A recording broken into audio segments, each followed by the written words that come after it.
What is going on, everybody? We are back once again with another edition of Wrestling Republic's daily broadcast. It is Wednesday, February 14th, and you know what that means. It's Valentine's Day, and we've got AEW Dynamite on tap for tonight.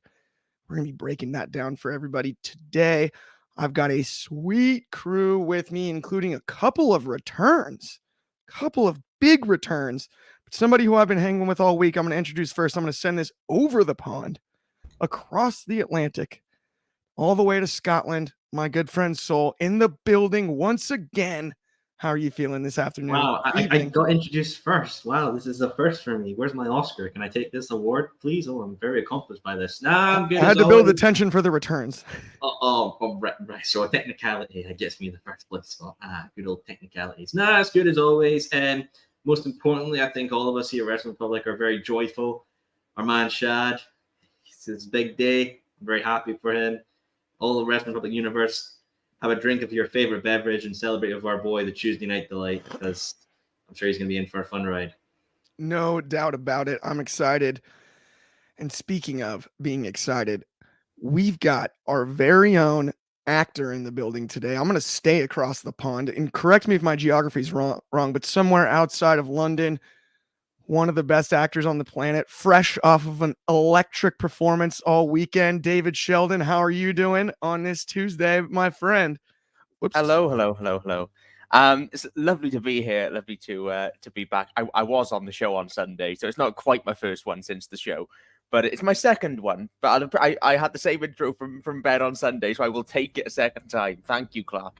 I'm very excited to be here to talk about AEW Dynamite and preview it. It's a bit of a strange card this week, but an interesting one to talk about. So let's get straight into it. I can't wait. I'm excited, and that's a good point. I forgot you did return on Sunday technically, but I wasn't there, so I had to do the reintroduction here 3 days later, of course. And speaking of introductions, I've got wild news for everybody. I didn't expect this, but we actually have 2 more co-hosts on today's show. One of which is running a little bit late, the man in the scarf that you all love to hate, but currently in the building, his cousin, brother, not exactly sure the familial ties, but our good friend Carter Crisp is back in the building. I'm here, Mr. Cardi Cornette. He's somewhere around here. He's not in prison. He's doing well. He's safe. Congratulations, Sean. I didn't realize you were getting married today.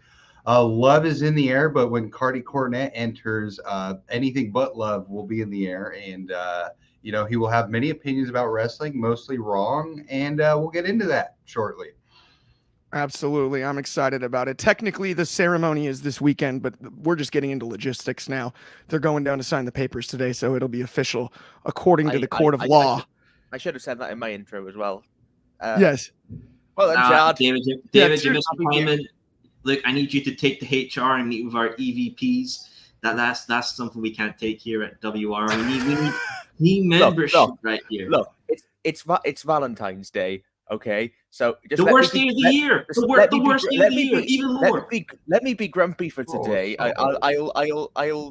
Annoyingly, I can't scoff at love with our wonderful Shard. But so happy for him. But no question. I'm getting Nicholas and Matthew on the phone. I ain't taking this. I'm taking myself on the most delightful dinner date tonight. I can't wait for it. I'll be celebrating Valentine's Day, maybe with a large pizza and a sweet episode of AEW Dynamite. That's kind of what I'm thinking. My date tonight is with Tony Schiavone and Excalibur. No better way. It's gonna be great. Handsome gentlemen. We got Nimrod Superfly in the comments with a happy Valentine's. Happy Valentine's for sure. Hello, guys, from Bobby Petito. What is going on, Bobby? And J Hats 0319 with what's up, fellas? Happy Tuesday. Excited for the show. It is Wednesday, but either way, all good. Let's talk Dynamite, though, my friends. Let's talk Adam Copeland. Let's talk Daniel Garcia. We're going to get some dancing, and I think we're going to get a spear personally. That's just the way I see this one going.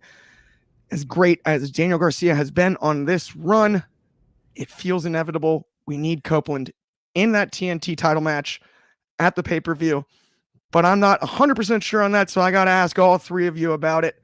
Soul, who do you think goes over tonight? And more importantly, do they go over and win the TNT title down the road? So, like, the logical thing you could do is just Copeland and Christian free, which I don't think anyone would complain about. But why not have Garcia win? Have Garcia win and beat someone like Adam Copeland and have like a young star take the title of Christian. Because I think everyone expects it to be, Copeland takes the title of Christian. The patriarch Copeland is being, they say Christian is being weak. They'll turn him. Copeland comes out, saves him, and be like, "I'm still your brother." And they're like, "Yay, tag team together again." But imagine if a young star like Daniel Garcia takes it off Christian Cage. At that point, you would think all the members of the patriarchy they would think, wow, he is even worse now if a young star took the title off him.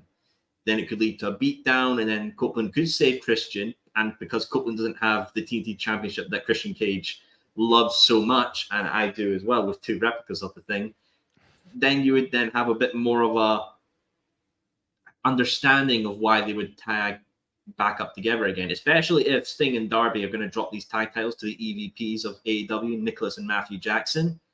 An immediate feud after that with a reunited Adam Copeland and Christian Cage. It's not a bad idea. Doesn't sound like one either. Actually, to be honest, I am not as shocked as I expected once you broke that down. And even Bobby Petito in the comments completely agrees. He'd like to see Daniel Garcia win and wrestle against Christian Cage at AEW Revolution.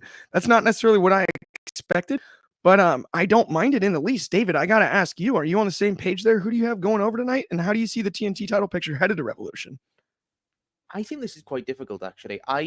When the match was first made on Collision, I went, well, Copeland. It's Copeland. That's how you get to Copeland Cage 3.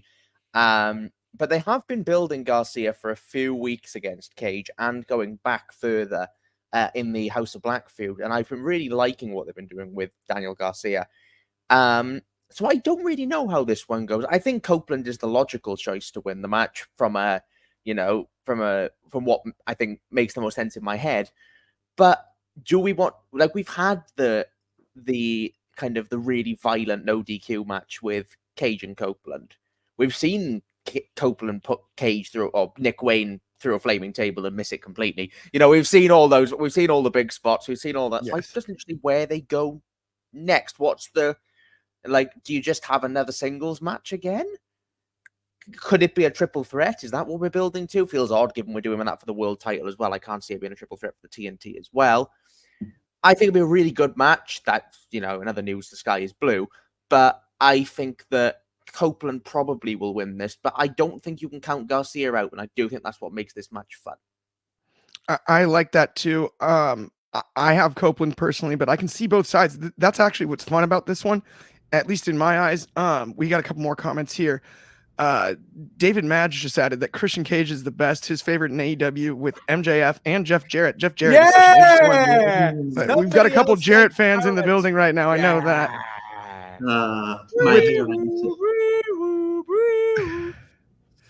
I don't know. We've also got Christian's gonna win from David Madge. I think he means no matter. And then he says he thinks that Adam Copeland will lose to Christian eventually for the title. And then Jhats 0319 added, seeing Daniel Garcia on the bloodline tree, does that affect him at all? I don't think so. I don't know who that actual Daniel Garcia they're referring to is, but it's very funny that there is a bloodline member called Danny Garcia. Yeah, well, it's not the same guy. She was a dancer. Daniel Garcia is a dancer. I guess dancing is in the genetic line of the bloodline. There you go. Okay. I mean, personally, I think you brought up the point about the triple threat idea. I don't hate that. I mean, the TLC was tag team triple threat. You can kind of go with that. I think that works. Copeland, Christian, Danny Garcia, tables, ladders, and chairs. I wouldn't mind that in the least.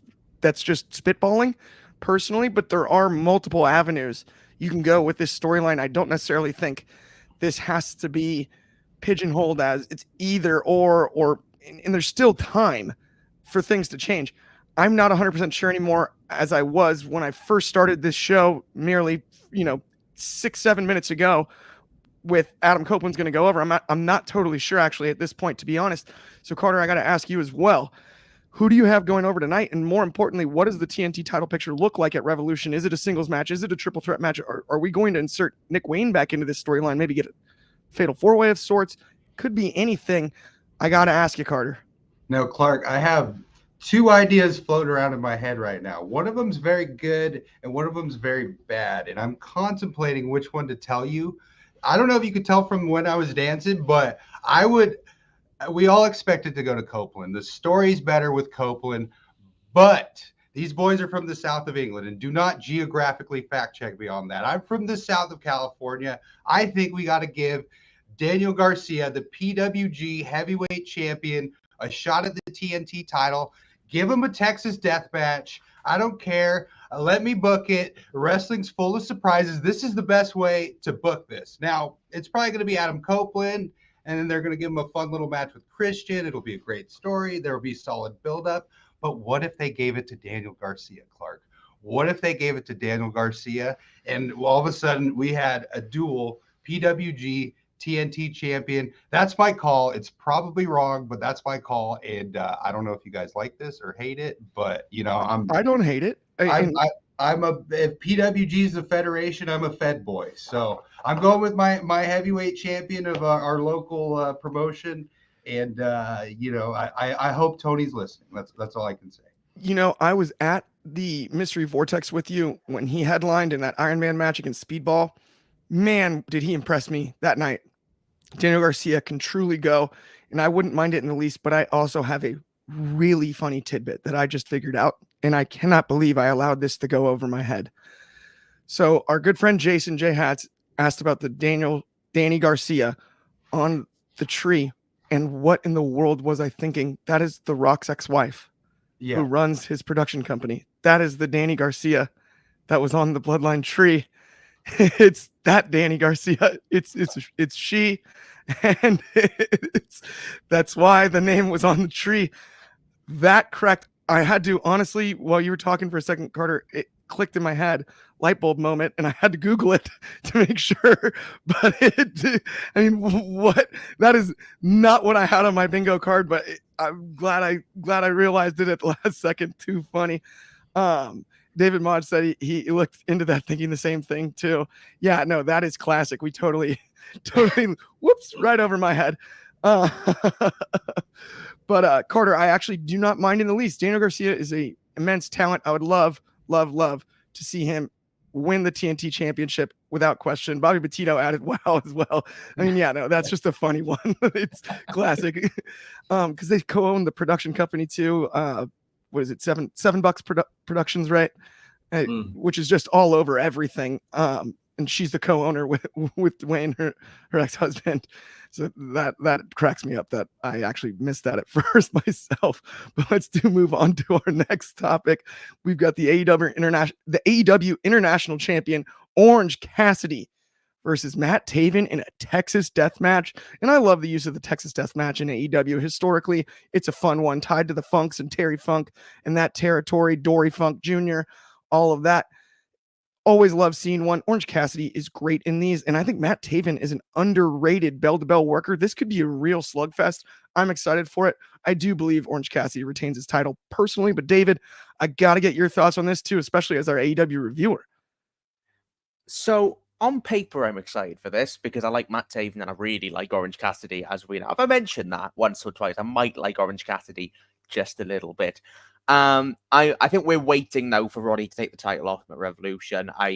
As much as I love Cassidy, I think that the second run with the international title has been much staler than the first one because you're trying to repeat lightning in a bottle twice and you can't really do that. I think it's a lazy stipulation to put on this. I love a Texas death match, but I think AEW have really well utilized the Texas death match to be a feud ender or a massive major point in a feud. And it feels like they've just put this on the card because they're in Texas, which is fine. I mean, you can do that, but why? Just make it a no DQ match and then just have them bring up the history of Texas wrestling on commentary. I think if the last Texas death match we had in AEW was Hangman and Swerve. That is that's your benchmark. And I think by putting Texas death on it, you might be setting expectations that you can't reach. I mean, I'm sure the match will be great. I'm sure they'll bleed buckets, but to me, I like the idea of, it's like when they did the lights out stipulation, used to be a really protected thing, and then they just started throwing lights out matches for everything and kind of forgetting what the actual point of a lights out match was. I don't really need this to be Texas Death. There's no real heat between Taven and Cassidy. You know, it's just kind of a match for the sake of a match, a fun match. But yeah, I could give or take the stipulation, if I'm being honest. I'm probably actually, I don't really want stipulation there, but the match should be really good fun, and I am really excited for it. I am too. And you made some great points there about the nature of the Texas Death Match. It's been used as a blow off feud ender. This does feel like an odd timing, right? This isn't now. At the end of the day, I don't think that this feud extends beyond this Texas Death Match. So it counts, but just on a I'm surprised they didn't do Cassidy and, I don't know, Rocky or Cassidy and somebody versus the Kingdom in a Texas Tornado. Still get your Texas tie-in, but not in a way that has to put the Texas Death in, because I think they've protected the Texas Death too much for it to just be thrown out here. Yeah, it does seem a little odd. I mean, I think back to even like the broken ropes Texas Death Match, one of my favorite things. Like, he can't do the buckshot without the ropes. It was just brilliant. A lot of the psychology in these Texas Death Matches has been off the charts, and I think that's what I enjoy about them the most. Personally, David Maj added that Hangman and Swerve wrestled a great match with a very cool ending. I completely agree. Bobby Batito's always liked Matt Taven. He also added that he could see Mike Bennett wrestle against Orange Cassidy too. That'll be next week. They've got to get there somehow. Yeah. They've got no Adam Cole. I don't think they've got Wardlow right now. So they've literally got nobody else. They just have them wrestle Taven, wrestle Bennett, and then hope for the best, because he can't wrestle anyone. He can't wrestle Roddy till Revolution. So it may as well be a yoga class for all the amount of stretching that we're doing. 100%. I'm with you on that. Let's move on, though, to our next topic. This is a really interesting one. We have the newly rebranded EVPs, Matthew and Nicholas Jackson. We're calling them by their full names at this point. And they're the number one contenders for the tag team titles. And this is a match that I've seen before in the past. And I've got a funny story about it. Top Flight, Dante and Darius Martin, I love.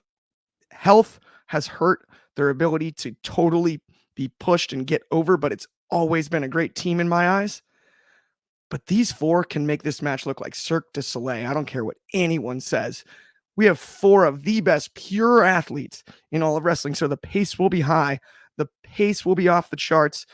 The spots will be off the charts. People may say spot fest, but I think there's room for matches like this on any card, because we're going to see a level of athleticism you don't see in most professional sports or almost any arena, and I'm excited about it. I think this one's pretty obvious. The Young Bucks are going to be going over, headed to Revolution as the number one contenders. And wait a minute, it looks like Carter just took a bathroom break, and we've got Cardi Carnett in the building. Mr. Carnett, thank you so much for gracing us with your presence. I got to ask you, what are your thoughts on the Bucks versus Top Flight? Oh, Mr. Taylor, you are very welcome that I am here, because I had to step in the second I heard you talking about that. I mean, did Uncle Dave get in your head? I mean, did Uncle Dave get in your head? I mean, he's gonna think this thing's gonna be 18 stars in the freaking Toyota Dome. But let me tell you something, Clark. I know who's gonna be excited for this match. It's going to be the doctors. It's going to be the surgeons. It's going to be the people putting the ligaments back on these gentlemen. Because one thing you have here at a company like this is you got a bunch of kindergartners. And what they're going to do, like my good friend Mr. Jelly Janela, is they're going to work dangerously. They're going to be doing swanton dives and double backflips. They're going to be acting just like it's that rec center in Rosita that you had such a good time at, Clark. And they are going to continue to set a bad example for the business. Well, I have to say, at least those two dress professionally, because the Buckaroos learned how to wrestle on the dang trampoline.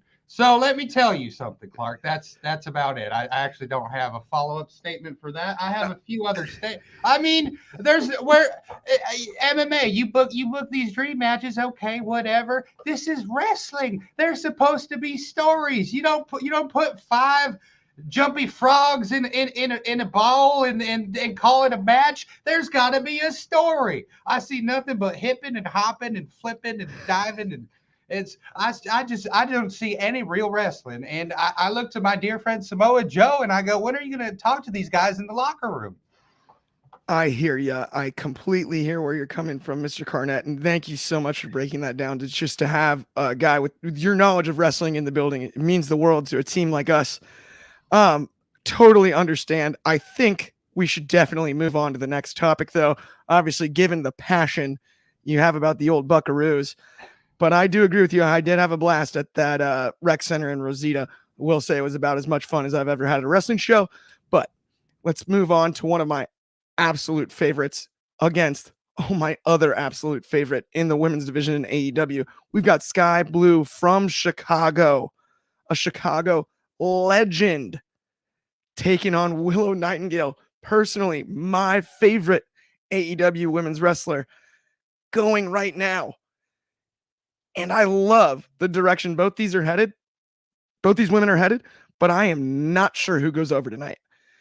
Sky Blue makes some sense, but Willow makes a ton of sense. I think Willow has to go over in this one, but I also have a feeling if given the time, this could easily steal the show. Soul, I got to get your pick and your thoughts on this match tonight. It's fair indeed. And also meeting this Carnett guy for the first time. I mean, very entertaining, my friend. Very entertaining, even if you are wearing a dollar store scarf and a $2 glasses from the Sunglasses Hut. But I mean, hey, there it is. Everyone has their own style.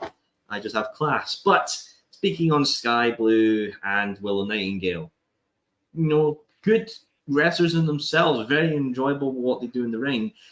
I do, however, though, I'm sure Allison's going to love this. This match does have a story, though. Keyword there, has a story going back with, Sky Blue, Julia, and Chris Statlander with the whole TBS Championship freeway at Full Gear last year. Now, it's interesting. Where can you go from this? Do you go from a tag match at Revolution, which may be in the plans? Because it doesn't seem like Julia has a challenger right now for the TBS Championship, unless they do Willow. If she wins tonight and it's Willow versus Julia at Revolution, and then afterwards maybe in Big Business Julia has an open challenge for somebody, and that's where we can go with the TBS Championship. But all in all, I think this match will be amazing. These two are great. Willow is just infectious with how much joy she brings to the ring, and Sky Blue, who's done a whole 180 on character change, has just been amazing. I mean, you go back to what she had with the Paramore kind of character, like the rebellious teenager with the flip back cap, to now the Julia's the Gothic queen to the Gothic princess of Sky Blue sort of dynamic, which is great. But with Willow, I think Willow's absolutely fine where she is right now. I mean, if she was to win this match, tag match, I think seems the most reasonable way to go. I do wonder, though, how does Stokely Hathaway work into this? Because obviously he's kind of with Chris and Willow now. Is he going to be I don't get me wrong, love Stokely. Anytime he's on screen, it's absolutely amazing. When he called Danielson a raggedy female dog, that was that was a great moment as well. And even his no DQ match against Hook was enjoyable as well. So yeah, if this leads to a tag match between the two, the four at Revolution, no complaints. Just made me think, though, where do you go after the tag match with the TBS Championship in particular? Yeah, that is a very good point. But I think either Willow or Sky Blue are both candidates to be the challenger. We've got in the comments, Bobby Petito added that Willow Nightingale wins against Sky Blue and wrestles for the TBS Championship on Revolution. I'd like her to do so and win. Numero and Superfly added that he kind of wants both Willow and Sky to win this match. And since he doesn't want either one to lose, he'd prefer it ends in a draw. I don't know. I think that just kind of muddies the water even deeper in that division. Someone's got to go over in this one. And I don't think either one losing to the other is the biggest drop off. It's kind of acceptable with both talents. We've also got another one from our friend over on Twitch, Matt Roos 07. What's up, Clark? How are you, my friend? Thank you so much for tuning in. Really appreciate it, and I'll talk to you soon for sure. But okay, let's move on to our next topic and our basically final topic of the evening. And then we're going to be able to run through all the comments too. So if you do have more questions about tonight on AEW, feel free to submit them. Let's talk though about what will likely main event tonight's show, which is Jon Moxley and Dax Harwood. This is an interesting match. Two old school guys, some would argue. Others, maybe in shades and a scarf, would not argue that that's the case. We've obviously got Carnett still in the building, and while he's here, I know his time is limited. I've got to ask him about Moxley versus Harwood. Who's going over tonight? What do you expect to see, and what is not booked as a no disqualification match? Now, Clark, it's too bad you can't gamble on wrestling, because I, for one, every time Jon Moxley walks out, I know he's going to bleed all over the ring. I just know it. Whether it's a 5-minute, 2-minute, he was at the grappling championships. I bet he bled all over the referee there. Let me tell you something, Clark. Me in the great city of Louisville, I thought we got through the likes of Ian Rotten and John Zandig and all this outlaw mud show stuff. But now we're having Texas death matches. We're having exploding ladders, tables on fire, gerbils up people's you-know-what, mouse traps everywhere, and it's making the business more and more dangerous, and I don't know what to do about it, Mr. Clark. This is being funded by a billionaire, and I'm doing everything I can to try and stop it and get these people working for years and years and years, but Mr. Jelly Janela keeps talking about me on the TBS television station, and I'm trying to save his shoulders and his knees and his ankles, because Mr. Ibushi back here, he's hurt for 4 months, and I need some safer workers. So that's all I have to say about it. Of course, Dax Harwood is going over, and of course, John's going to bleed. Wow. So we've got one pick Harwood, because personally, I've got it 2, maybe 3 Death Riders, which is actually the only thing that currently bugs me about Jon Moxley. We're getting too many finishing moves, but I've got Moxley going over. I do completely agree on blood. Almost no question. And our good friend Jason adds, I want to say Mox goes over tonight, but it ends with a bloody brawl. I agree with that 100%. Bobby Batito in the comments added, do you guys think we'll see Billy Gunn in the Acclaim versus Bullet Club Gold at Revolution? We will answer that as soon as we finish this topic about Jon Moxley. No question, Bobby. So, as our resident AEW reviewer, David, I've got to ask you about this Moxley match. Tonight, we've got one pick for blood, another pick for blood. We've got one pick for Harwood and one pick for Moxley. Pick both. Will there be blood, and will it be Moxley or Harwood? In the words of Paul Thomas Anderson in a 2007 film, there will be blood. I'm too proud of that. I'm too proud of that. That was good. Yes. So I can only think of Daniel Day-Lewis now. Sorry. Right. Dax Harwood and Jon Moxley. I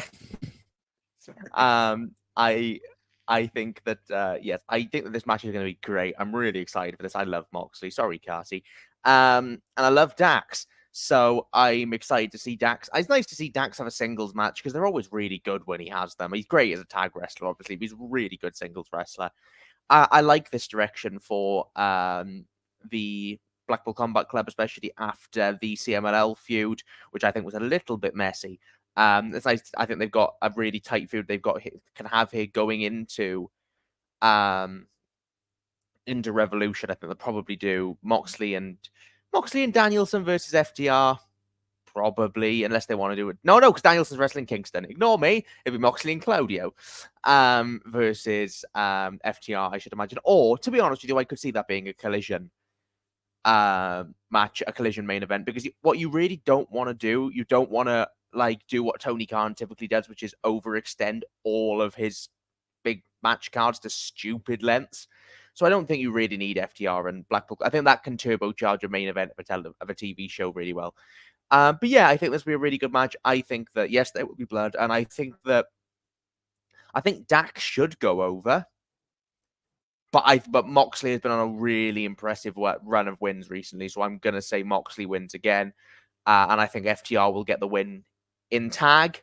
But I do think that Moxley will win the singles. But I do think it'll be a great match, regardless if it main events the show or not. I agree.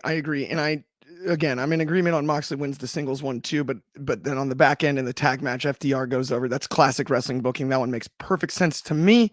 I gotta ask you, Soul, who do you got going over tonight? Is it Moxley? And then also, how much blood are we gonna see? Yeah, Moxley's winning. Like to beat Moxley in AEW, it's a big thing. I think he's only been beaten 4 times, and one of those was Punk. One of those was Kenny. I know Ray Phoenix has beat him, and Cassidy's beat him. So I think it's only been 4 people that have beaten Moxley in AEW, because Moxley is very much the blood of AEW. The dude came in at Double or Nothing 2019 and just ran with the company. He's had some amazing matches, amazing feuds, free runs with the World Championship as well. Because that's a guy you can trust. He's had, the international title as well. Adding more titles to Moxley's career in AEW is not necessarily needed because he's already cemented himself. So honestly, I think what's more interesting is where do they go for Revolution? Is it more likely going to be FTR versus Claudio and Moxley? Maybe. Could it be, if Garcia doesn't win the TNT Championship, is it going to be a 3-on-3 with Garcia, FTR versus Yuta, Moxley, and Claudio? That might be a thing. You know what? Since we have time, I'll throw a question to all of you lot. Yes, turn the table, shall we say. We know Mr. Billy Goat Ospreay's coming into AEW, and hopefully he will be wrestling at Revolution. But I want to ask you guys, who should Will Ospreay's first opponent on Revolution hopefully be in AEW? That is a very good point. That is a very good question too. Ospreay's first. Okay, we'll get to that. We have one more pick to make here. So you're officially going with Moxley goes over here, right? Bingo. Okay, and blood. So we've got probably. We've got 4 picks for blood, 3 for Moxley, and 1 for Dax Harwood. We obviously have the return of Carter Crisp, so I've got to ask him about his thoughts on this match. Who do you have, Moxley or Harwood, and do you have blood on your bingo card? I have blood. I apologize on behalf of my relative. He only likes the Midnight Express.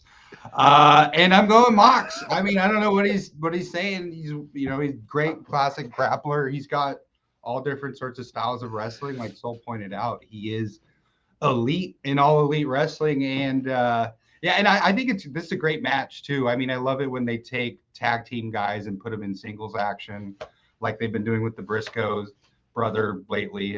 I think it's good booking, and it's going to be a fun match in spite of what anyone else in this building has to say. 100%. I love it. I hear you. So we've got 4 picks, Moxley, and 1 Harwood.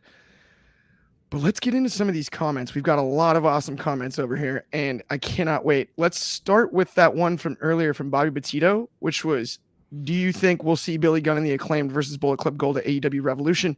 David, I got to ask you about that one. Is that the matchup you think we're seeing? Yeah, I think it is. I think they'd be foolish to not do it. I think that's the story they're building. I don't see the Bang Bang Scissor Gang being a thing for all that much longer, and I could see it being a unification of the titles as well, because I don't think that anybody cares. Poor Ring of Honor is just treated like dirt anyway, but I don't think I could see them unifying those titles to have them defended on both AEW and Ring of Honor. Because what's the point? And that's horrible to say, because I watch Ring of Honor. But even as somebody who watches Ring of Honor, what's the point? Makes total sense. I hear where you're coming from there. Yeah, what is the point is a great question. Classic Clark Taylor line. What are we doing here? Right. David Maj added also he's got Moxley with blood, so I think everyone's on the same page with that one. But Soul, I got to ask you the same question I just asked David there, which is, do you think we'll see Billy Gunn and the Acclaimed versus Bullet Club Gold at Revolution? That seems like the only logical direction, but also, as David stated, it is a little convoluted when you really break everything else around it down. I mean, I've been saying this since it was announced that Bullet Club Gold were going to face Mogul Embassies for the 6-man championships. I've been saying this since the start. Yeah. It should be a unification match because, no offense, you can't have 2 6-man championships going on with 2 companies that are basically linked with one another. a 6-man championship or trios championship should only be in a company that has the roster size to do it and the availability to do it. When you have Ring of Honors and AEW's going on, like it is sadly a bit pointless. I mean, the thing is though, a good thing with the unification match, the history of the Ring of Honor 6-man championships won't be gone. You look up all the people that held them. The Righteous have held it, Mogul Embassy, the Mexa Squad was held it, the Young Bucks and the Elite have held it with Hangman. So yeah, there has been a history with this championship as well. So to see it not be thrown and just deactivated, but to be unified into another championship is a fair thing to put onto history. So yeah, I got no problem. Yeah, I do agree with you there. And the unification just makes by far the most sense. Okay, we've also got another awesome comment here from our friend Jason over on Twitch. Is that when they debut Okada, Ospreay versus Okada? That match would cook and be amazing. Sorry. Go ahead, David. In the first day, I love Okada and Ospreay when they wrestle. Their match at Battle in the Valley is currently my favorite match I've seen this year. I think to bring Ospreay in and to immediately put him against Okada, if Okada signs, we've seen them wrestle 9 times, I think, at this point now. Yeah. And they've all been bangers. They're amazing matches. And I would happily watch another one. But it kind of, if they wrestle again immediately in AEW, it does nullify really their final New Japan match. Because the reason I love that match so much at Battle of the Valley is because it was so intrinsically linked to their histories and the way that they interact. I'll be happy to see another match down the line, but certainly not yet. Yeah, I hear where you're coming from on that. It's one of those where if you look at the history on paper, it sounds like a great matchup, but to introduce two with the history that they've already had, I understand it's a new audience. It's a completely different audience than, has actually seen it. Some of us have, especially the 4 of us here, right? And people that really watch. But at the end of the day, having the familiarity doesn't help much promotionally. And I think we're better off going in a direction where we work our way back to Okada and Ospreay down the road than shooting out of the gates with that one. As exciting as it would be on paper as a hardcore fan, I would prefer them to both kind of take their own directions and then work their way back to each other. Carter, I got to ask you about this one too, though. Okada Ospreay out of the gates, or do you see something else? Well, Cardi Cornette, before he left, told me never underestimate Tony's ability to play with his action figures. So you might have one of those early dream matches soon, but I think with both Takada and Ospreay, it does not have to be that complicated. You can give them someone like Jericho or Sammy Guevara, or Takeshita is someone I really want to see these guys wrestle. The CMLL guys, I love these matches, even though some of them have been a tiny bit sloppy. I absolutely love seeing the style matchup between the Mexican and American wrestling. So I totally agree with David. My suggestion is do not rush it. There's a lot. Tony's got a lot of action figures to play with. Give them someone to build up to these dream matches. And it's Taurus is coming into AEW. I mean, Tony's got a lot of action figures. Let's be real here. Like, he probably has the most action figures out of anyone in this business. He does. And you just got to pick one, and don't. I totally agree with David, though. Do not book those dream matches early. But Cardi Cornette said he will anyway. So okay, so Ospreay, sorry, go on, Carl. Go ahead. I was going to say, here's a quick follow-up question. Who would you have as the initial matchup for Ospreay, and same with Okada? So let's go one by one. Yeah. David, go right ahead. Well, this assumes that Okada has signed with AEW. Yes. I'm going to assume that he has. For the sake of this question, I'm going to assume that he has. Okada, I really don't know. My guess would be Takeshita, but that feels too easy. To just go, where's the Japanese talent? We'll put him against him. That feels too easy. But I think with both the answer could be Takeshita, because I do think Ospreay and Takeshita would be an incredible match. a lot of the top guys within AEW are kind of taken up in programs right now. Swerve and Hangman and all of those people with Ospreay. And I don't want to see him go back to. I don't want to see him wrestle Jericho again. Please God, no. I love the match at All In, but I thought it was outstanding. But not again. Let's Claudio. There you go. You know, have BCC throw out an open challenge, make it blinking obvious who it's going to be. Have Ospreay come out and go, yeah, I'll wrestle you. And that's all I need. I know Ben will complain there's not enough story to that. I don't care. It's Will Ospreay. Yeah. Just put him out there. Put him out there. What you want to do with Will Ospreay, and this is the same thing with Okada, but especially Ospreay, just show people how damn good a wrestler he is. I mean, he's just won the men's our Wrestling Republic Men's Wrestler of the Year award. I voted for him very easily. But I just want to see him wrestle people. I want to see him wrestle every single person on that roster. And here's a possible thought. If Daniel Garcia doesn't win against Adam Copeland, Daniel Garcia and Will Ospreay.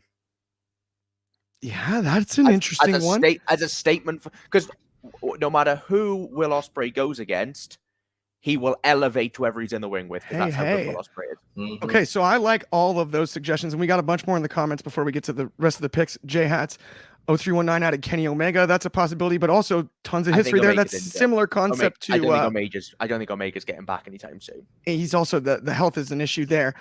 David Maj added, I love how wrestling got hot on all shows again. Me too, man. And it seems to happen in the spring more often than not. But this year just feels scorching. Go right ahead. Can I just plug while I'm here? So wrestling is incredibly hot right now around the world. And if you want to see some examples of some great matches from last month that didn't take place in WWE, AEW, or TNA, or New Japan, go to there's an article I've just posted to the website, which is 10 matches you may have missed from January. There's stuff on there from Noah, from CMLL, from WXW, from the UK, stuff from across the world. Go and check it out over there. I'd love to get some feedback because I'm hoping to make this a month. Nobody puts more research into this than David does. The lists are outstanding when he puts those out. I go to him just personally via text to ask matches that I missed that I may need to watch. Highly recommend going and checking that out over at WrestlingRepublic.com. I gotta ask Soul though, who's your pick for each? Try to give me one because we are running a little low on time. Give me one for each. I'll be quick and I'll give story behind them as well. Ospreay, I would have in a tag match with Jericho against the Don Callis family of Powerhouse Hobbs and Takeshita. That then leads on to Ospreay fighting with the Don Callis family to get Kyle Fletcher back, forming Aussie Open and Will Ospreay to go for the Trios Championship of Bullet Club Gold, who will win the Unified Trios Championships of Revolution. Then for Okada, I would have him against Moxley. Okada versus Moxley because, Okada may, beat Bryan at Wrestle Kingdom.